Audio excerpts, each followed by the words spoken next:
High আসসালামু আলাইকুম। ইরানের আজকে new update, BBC, Al Jazeera, Time News, এটা ইউরোপিয়ানের যে নিউজগুলো তারা কোনো সময় মিথ্যা কথা বলে না।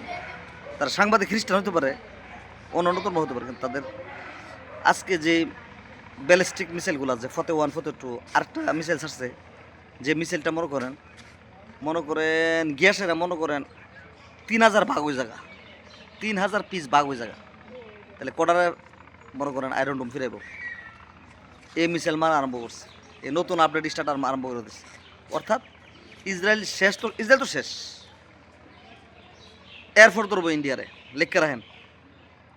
ইন্ডিয়ার ভিতরে গুপ্তচর ধরা পড়ছে 550, এর মধ্যে ইন্ডিয়ার ভিতরে এই যে ড্রোনগুলো বানাইতেছে এই কারখানার মধ্যে গুপ্তচররা ফিরা দিয়েছে পরে, সব আপডেট, সব ভিডিও, সব কিছু ধরা পড়ছে।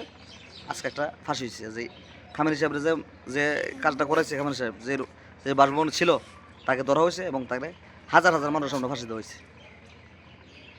সবাই ইরানের জন্য দোয়া করবেন। সবাই বলে আলহামদুলিল্লাহ। আসসালামু আলাইকুম, ভালো থাকবেন। মাদ্রাসা ছাত্র।